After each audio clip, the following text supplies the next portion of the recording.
Hello everyone, this is Joseph Pasek of Monday.Night.Tuesday. Our twice daily Fired Up show is available on 108 platforms, also on the OSG Sports app, available on iOS and Android. Welcome to the Raw recap after WrestleMania No Holds Barred show with the Rookie of the Year, yes, Rookie of the Year, Giancarlo Aulino of Barnburner. This show is brought to you by the great people at iQuest Media, helping businesses grow from digital design to inbound marketing to branding and beyond. Check out iQuestMedia.ca. All right, we had WrestleMania last night. The Raw after WrestleMania traditionally has been one of the best Raws to date. Now, Giancarlo, before we get to the rundown, what did you think of Raw after WrestleMania from the Barclays Center in Brooklyn, New York?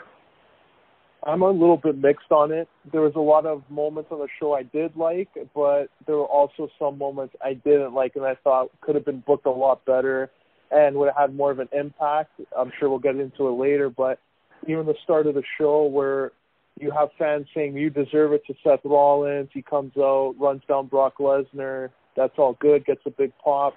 Then Kofi coming out, and they challenge right away, winner take all. So we find out the main event for tonight is going to be the world champ of both Raw and SmackDown, and Kofi, who's a member of SmackDown with the New Day, on Raw. So that was a little bit confusing. So, and first match for both of them is against each other for a title. Yeah, well, it's you say it's a little bit confusing, but is it, as they're teasing the Superstar Shakeup, which happens from Montreal next Monday and Tuesday. So, that's the opening segment. Okay, the first match was Zack Ryder, Kurt Hawkins defending the Raw Tag Team titles up against the Revival.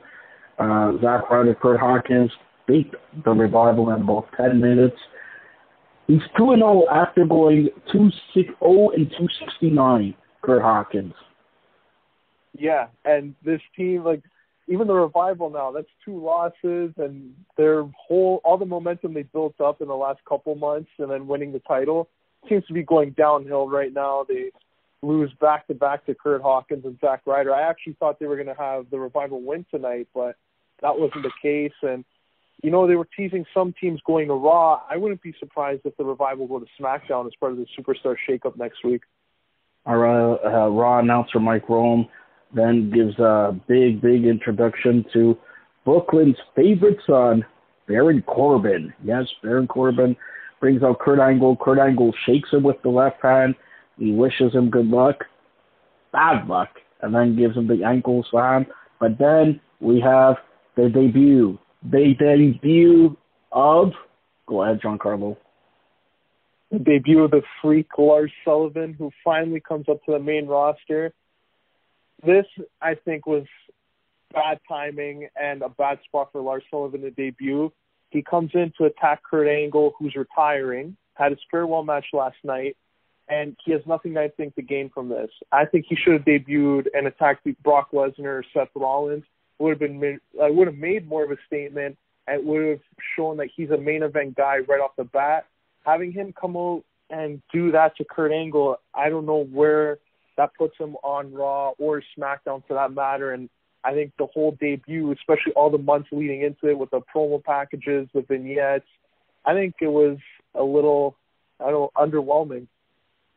All right. Then we have Alexa Bliss taking on Bayley. Alexa Bliss making her in-ring return, 2 minutes, 45 seconds, beating Bayley. I think this could be a send-off for Bayley as she will get drafted or move over to SmackDown. What did you think of that match? Yeah, great surprise seeing Alexa Bliss back in the ring. She hasn't had a one-on-one match in a while, so her beating a former champion in Bayley is great momentum for her and could lead to maybe a number 1 contender match down the line. But yeah, great, made quick work of her, hit her for the DDT, and 1, 2, 3. So great win for the host of WrestleMania this year. Then the man, Becky Lynch, new double champion, 2-belt, or what did she say, 2-title Becky or something like that, bolstering and all that. But then out of nowhere, they had the debut of Lars Sullivan, but she's been coming out every week Lacey Evans looking at Becky, looking at the titles, and then nailing Becky with a punch. They start brawling. So it could be Becky Lynch's first opponent will be Lacey Evans, Giancarlo. Yeah, we finally saw her get physical, throw a haymaker, and not just walk down the ring and walk back. It is a little interesting because there were the rumors of her maybe facing Asuka at WrestleMania. I think she should have been in that Women's Battle Royal. Build off from her performance in the Royal Rumble. I thought she did good in that match and showed what she can do in the ring. But it's going to be interesting because Becky Lynch now with 2 titles. She's the champ, and Lacey Evans coming up from NXT. Her first real feud on the roster is going to be with Becky. So that's going to be an interesting program to look out for. All right, then Bobby Roode, Chad Gable said they got to change the momentum by any means necessary. They took on Aleister Black and Ricochet. Aleister Black, Ricochet, beating Bobby Roode and Chad Gable in about 11 minutes, and then Roode sucker punching Ricochet. What did you think of this bout? I thought it was a great match for all the guys involved. I think this finally signals that Ricochet and Aleister Black wrestled their last match as a team.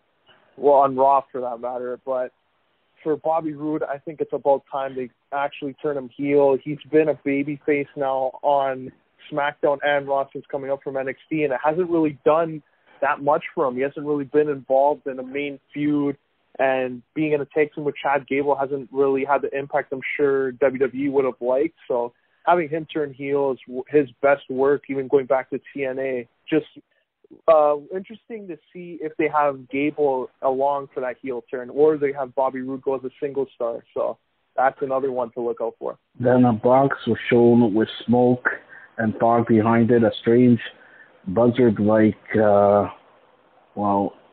image showed up, and that person was laughing.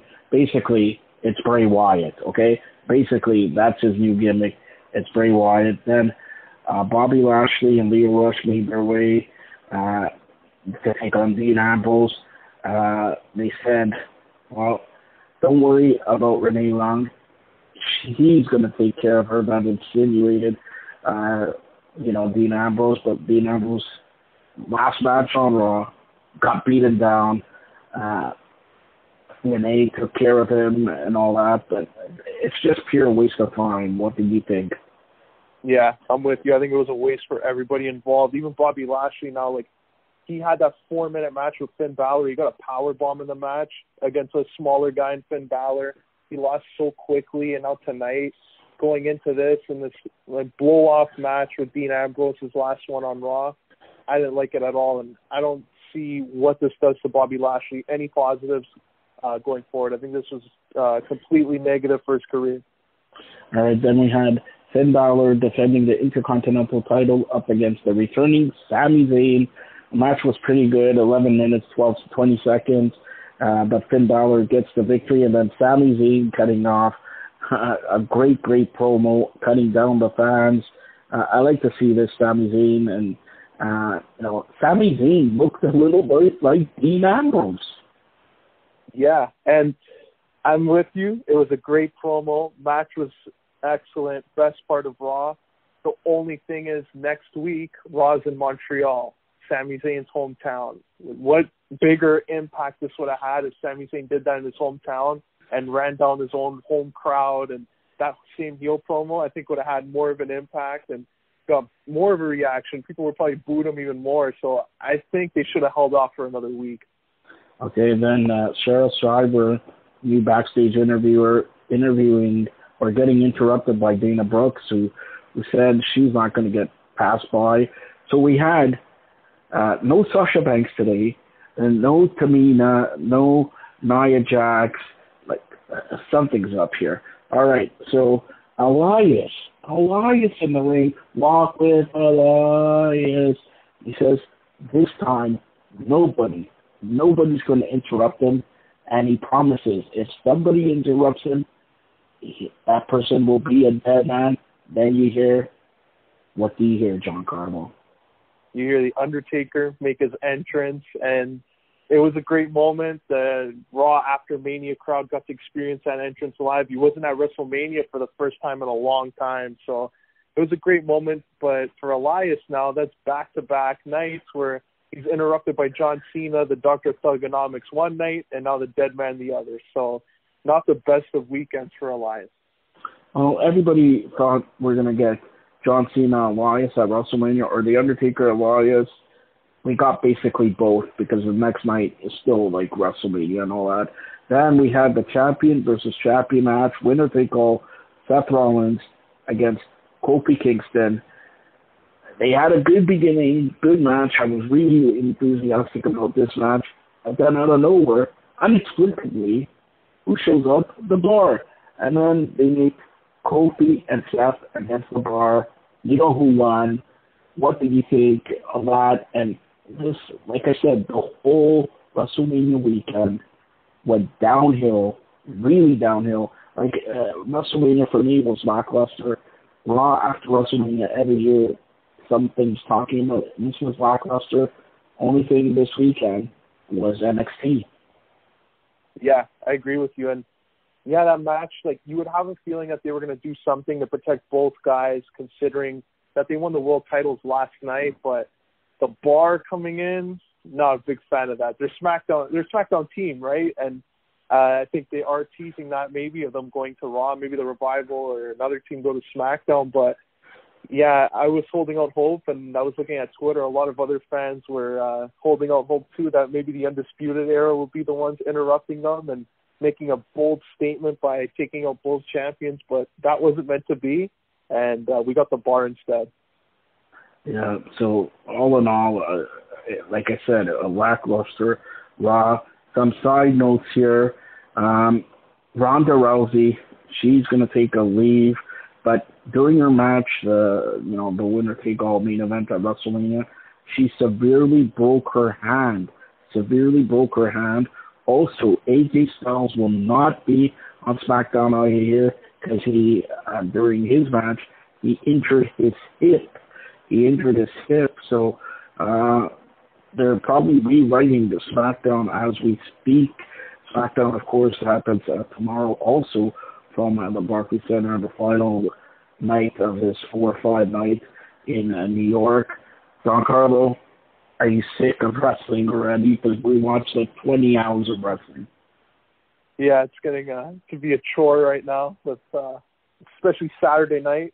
That G1 Supercard was from 6 to midnight. So WrestleMania followed that. Tonight was 3 hours. There's another 2 hours to go, and that's SmackDown.